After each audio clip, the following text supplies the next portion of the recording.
there is going to be adversity. And this is not saying that it has to be monumental, massive, or huge, right? But there are challenges that come our way. I've yet to meet a leader that has been able to lead and never had any type of adversity or challenge that has come their way. Welcome to the Leadership That Shines podcast, the weekly leadership training show that's built around 3 values that show up in everything we do: impact, influence, and growth. Whether you're leading a team, building a business, or learning to lead yourself first, you're in the right place. I'm your host, Natalie Davis. Let's get into it.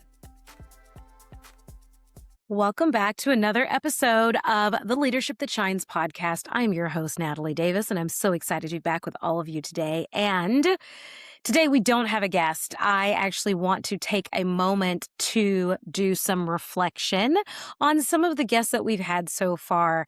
We just celebrated a milestone. I'm not sure if you all saw. We were able to post and share that we've had over 5,000 downloads just from the first couple of episodes that have launched. And it's not huge. It's not monumental. It's not millions of downloads, but nonetheless, it is some traction. And I'm wanting to be more intentional about celebrating the small wins, the little things, right? It's all about celebrating those little things in life. So I am just taking this moment to not just celebrate that small win in terms of the listeners and the downloads and streams that we've had so far, but also the wins with the guests that we've had that have been able to join us and the knowledge and expertise that they've shared with us. And so I'm just doing a small recap of some of the episodes that we've had, some of the themes actually that I've seen, like some commonalities that pop up with all of the leaders that have joined us so far. And it's so interesting that a lot of the qualities, attributes, areas of focus that these leaders have had in their careers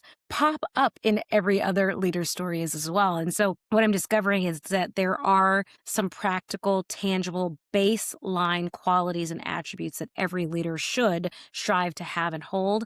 And so far, we've been so fortunate to have guests that have held, honored, and upheld all of these qualities. So the other piece that I want to talk about is just like the how can I say this? We would say the determination for this episode, because this is technically take 4 of me attempting to create this episode. So I don't know what was getting in the way, if it's my own personal challenges or reservation or what have you that has prompted me to take 4 takes. Now, I'm just going to share. When you hear the episodes with our guests, we do 1 take. And yes, we have a producer on the team that does the edits and revisions to the podcast as you hear it in its final revision. But we don't typically take breaks. We don't typically take multiple takes. We're not over an hour, so there's no need for us to take breaks. I know that there are some podcasters out there that have multi-hour episodes. We're not in that space. So for me to have to record this 1 episode 4 times is really an anomaly for me. But anyways, here we are. One of the things that I want to talk about, the real big piece, the juicy piece of it for me, in what prompted me to even do this episode, is the question that I've started to ask the guest. If you've not realized it yet, I wrap up each episode by asking guests, the guest leaders that come on the show, how they want to be remembered as a leader. And that has just been so eye-opening for me. And I'm enjoying the responses that we're getting in that space, a common thread that pops up for all of the leaders that have shared so far. So I'm gonna dive into that and just do a recap of 4 of our past guests' shares in terms of how they want to be remembered as a leader. But I told you that there were some themes that popped up. And so I want to dive into these themes. The first one is really as it comes down to what I think of as authenticity, but really like knowing yourself as a leader.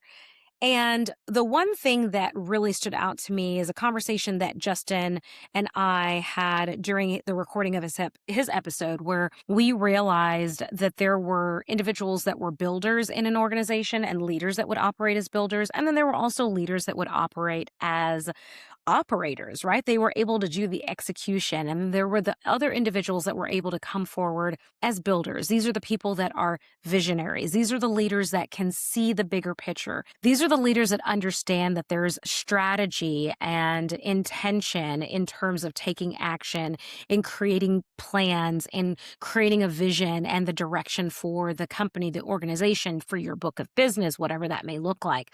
And so knowing yourself as a leader in that respect, knowing, are you a builder or are you an operator? And understanding also if you are a person that will be able to pivot when the old systems are not going to survive. Savio helped us in understanding that, right? We may have these systems that we create and they help us in terms of seeing great success, but they're only going to get us to a certain level. So are we able to step into a space where we can adjust our operating system so that it can survive the next version of you, the next version of the organization, the next chapter or season of what you're building and how you're growing, right? And that's the thing or downsizing and reducing and exiting, because you can lead yourself into or out of a business. And it's important for you to understand what season you're in. But you need to understand, like, are those operating systems going to continue to survive beyond you?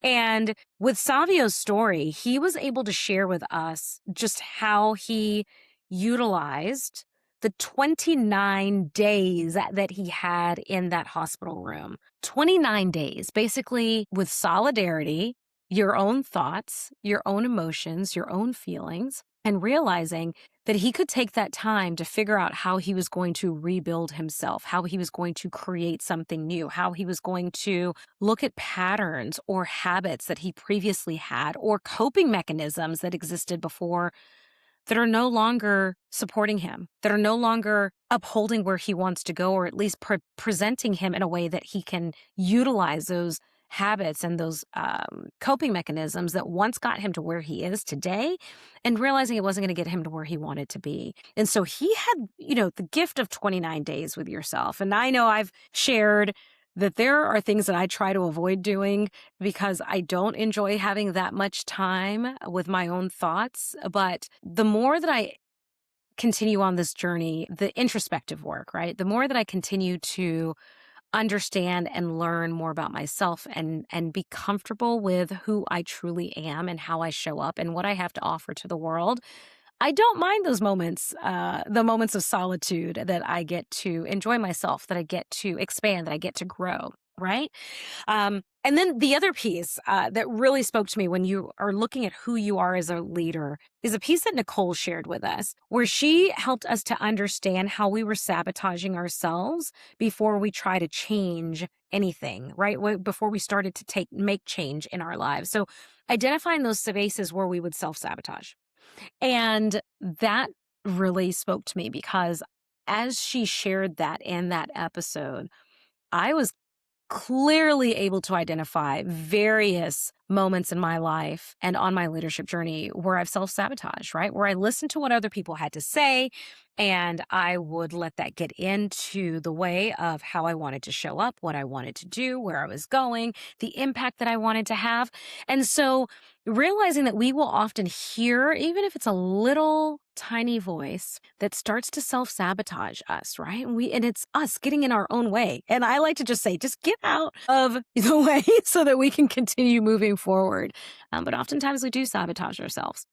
The other big theme that stood up for me with both Savio and Justin, and in Nicole's experience, and with Jim as well, when we look at resiliency, each of these leaders had some type of adversity that came into their life or entered in as part of their journey. We heard Savio's story as he was going through and dealing with the health crisis, or even in his experience with working with leaders that were navigating through crisis. Understanding the key point I think that he made for us is that it's not just looking at how we show up as a leader through the crisis or as we're facing a crisis within our organization or within our lives, but how we come out on the other end. Who is the person that shows up on the other side of the crisis? What happens after the crisis is said and done, right? And are we able to still continue to hold space for the people on our team, lead in a way that people will trust us and feel safe and comfortable in where we're going and what we're doing after the crisis is said and done?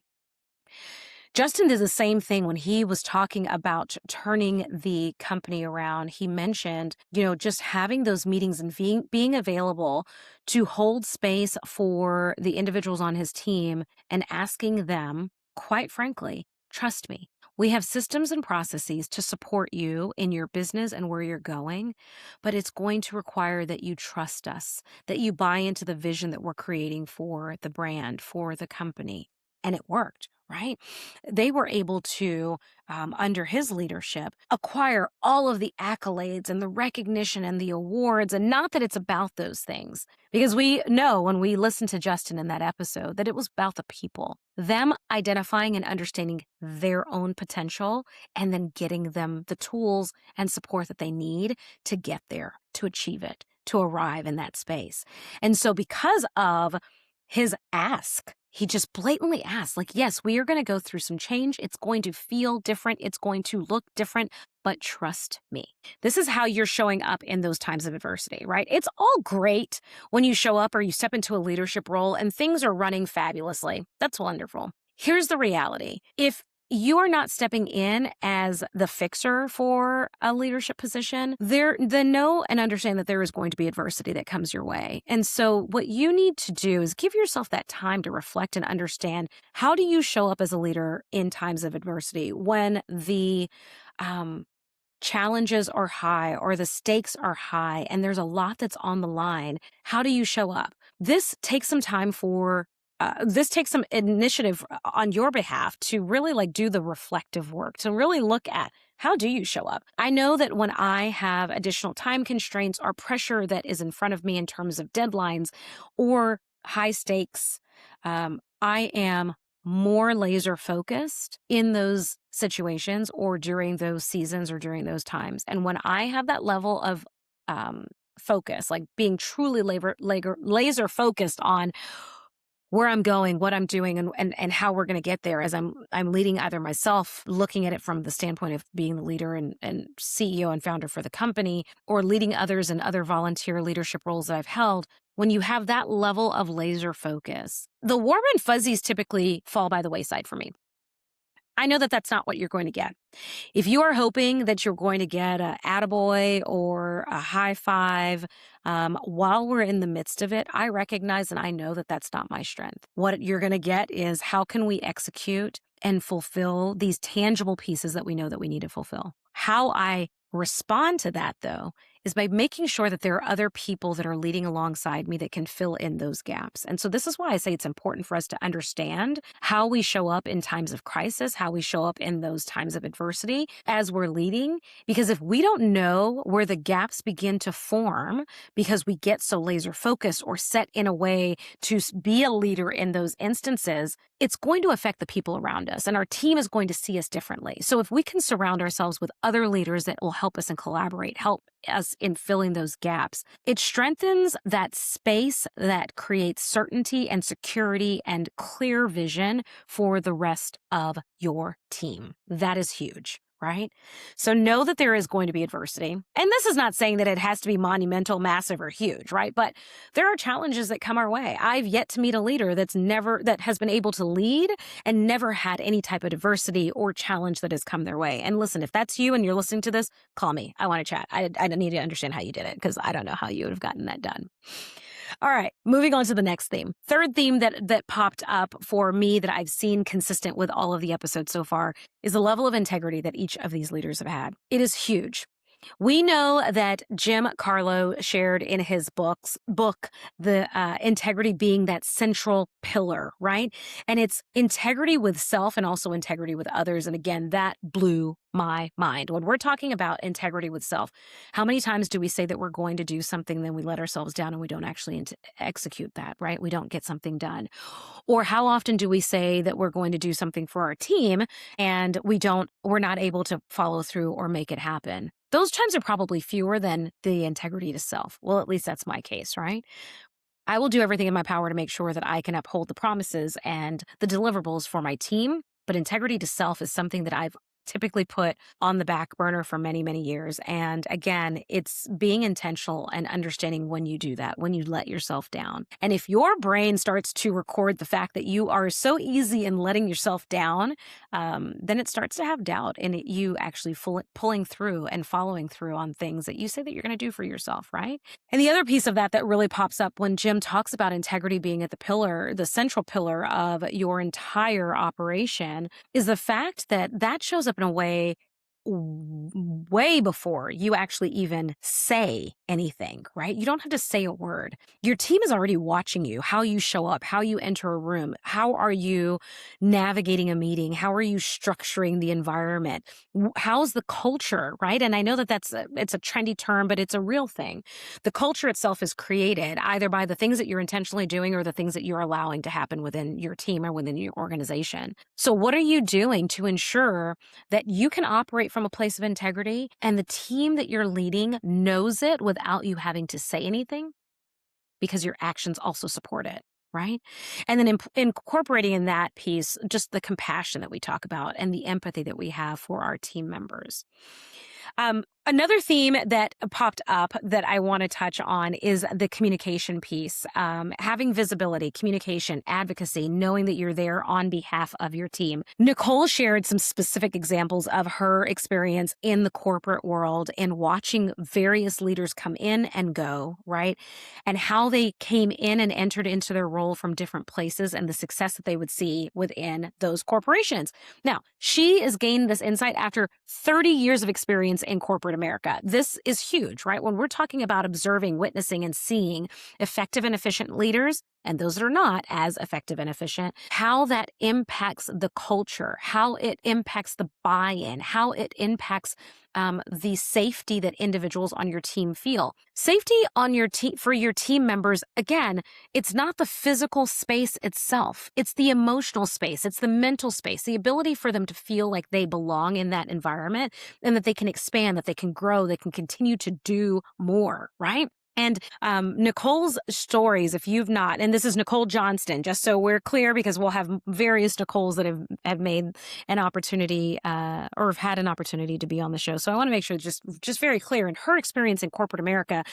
When you're there, like oftentimes you'll have, if you're not showing up in that place of integrity and really being visible and having clear communication that's concise and compelling, that you'll have the individuals that will just start to put their head down and they disconnect from the bigger picture, the vision, where are we going, the buy-in, right? And this can start to erode at the culture that we see within organizations.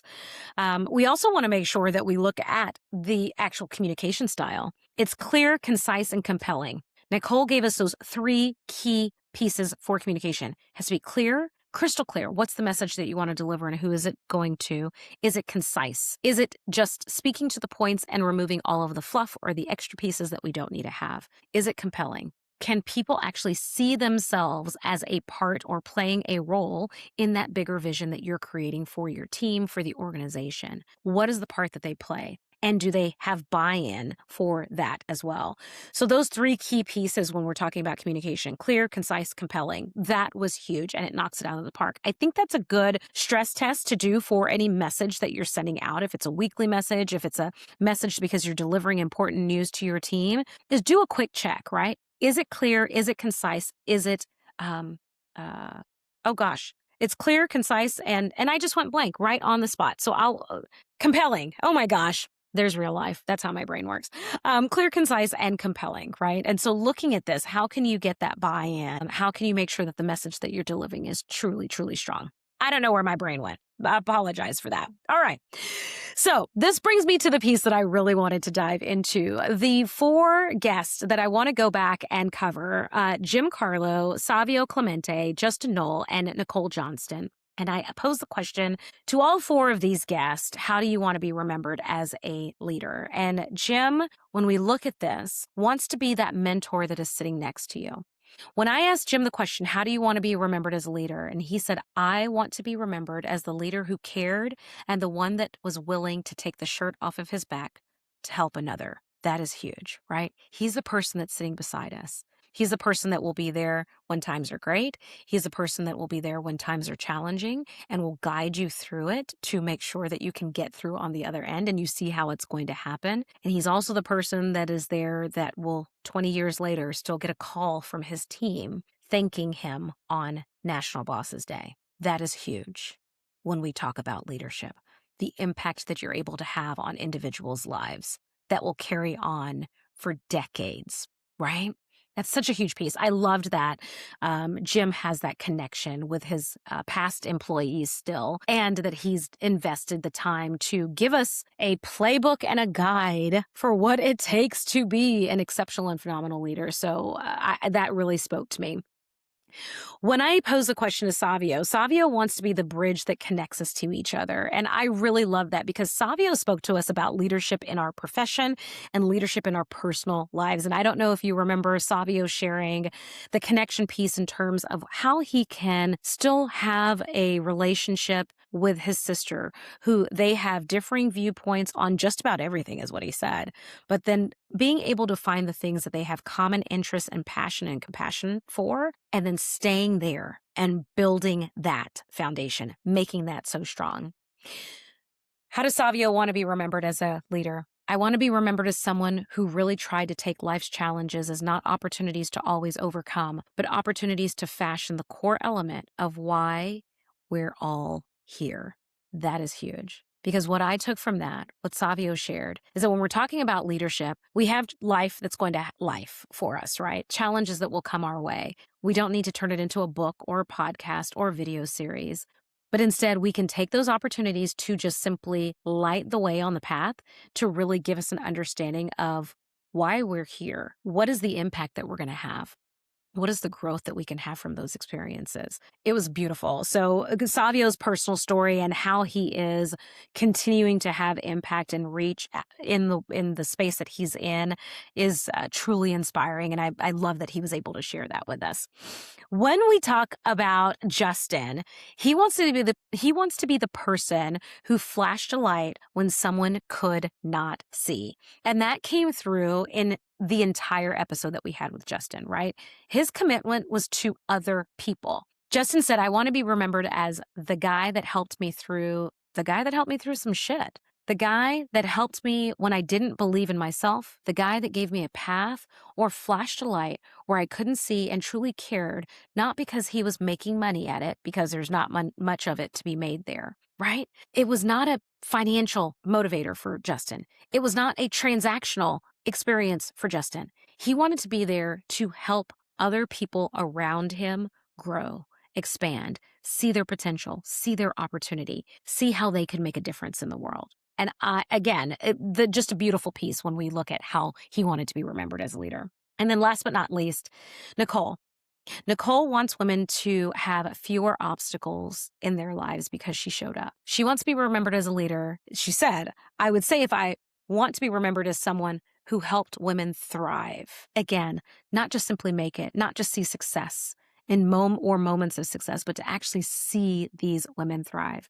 Nicole shared some amazing statistics with us, amazing in the facts that the data is available, not amazing in the actual data itself, but the findings in terms of women and how they show up, especially women in leadership, and how they show up carrying additional weight, carrying additional cognitive or utilizing additional cognitive resources for all of the extra tasks, over 700 hours of extra tasks that are unrecognized, not acknowledged as contributors to their profession, their success, and their growth. And so she's here to help us in understanding, as female leaders, what do we need to do to reprogram our beliefs in terms of how we show up as a leader in the workplace, how we need to have stronger conversations, how we're going to show up in spaces. And this can span from, as Nicole shared, how do you go to your first corporate meal? What are you supposed to do there? What are you supposed to bring? How do you show up? To making sure that you're commanding a room, taking charge, and delivering a powerful message when needed in that corporate space. She's building that bridge. That's what Nicole has done. What I found really fascinating, and again, going back to what prompted me to do this entire episode, is that all four of these individuals were invested in other people. How they want to be remembered as a leader had nothing to do with them, not their legacy, not what they were going to leave behind, not a course, a product, an offering, a podcast, not a title, but they were more invested in being remembered as a leader by the lives that were impacted and how people changed and transformed because of their experience and interaction with them as leaders. Common thread that follows through with everyone. And I have to say, that is a quality and an attribute that I think every leader should have. I like to always say in different settings, it's not about you, right? It's about the people that we're serving. Impact, influence, and growth. It's at the foundation of everything that we do here at Leadership That Shines. And it's impact, influence, and growth of others, as well as internally for our company. But more importantly, it's the impact, influence, and growth that we have for others. And so having guests like these come in and share their knowledge, their expertise, their own experiences to help us continue to grow, to help us continue to have impact in our communities and continue to have influence with the lives that we are touching means the world to me. Anyway, that's a recap. Those are the last couple of episodes. It's been great. We have some amazing guests that are lined up in the next couple of weeks. I hope that you all are tuning in. We're going to have guests from every walk of life that you could ever imagine, different service spaces in terms of leadership. We're looking at Fortune 500 leaders. We're looking at corporate leadership. We're looking at public service leaders, leadership within our military, just the things that you may not realize. When you are a leader, it does not have to come with a title. You're showing up as a leader in so many spaces. And so I'm hoping that you come back and join us come back and join us so that you can hear these fabulous stories and apply some of these tangible tools and techniques that are delivered from our guest to help us all become better leaders. Make sure you check out our website, leadershipthatshines.com, and follow us on Facebook, Instagram, Substack, YouTube, wherever you can find us, and listen on your favorite streaming platform. I'll see y'all soon. Thank you for spending time growing with me on the Leadership That Shines podcast. Every episode is built around the values of impact, influence, and growth, and I want all three of those to show up in how you lead starting this week. If this episode added value to your week, share it with a leader in your world who is ready to grow. Subscribe and follow so that you never miss a week. And I'll see you in the next episode.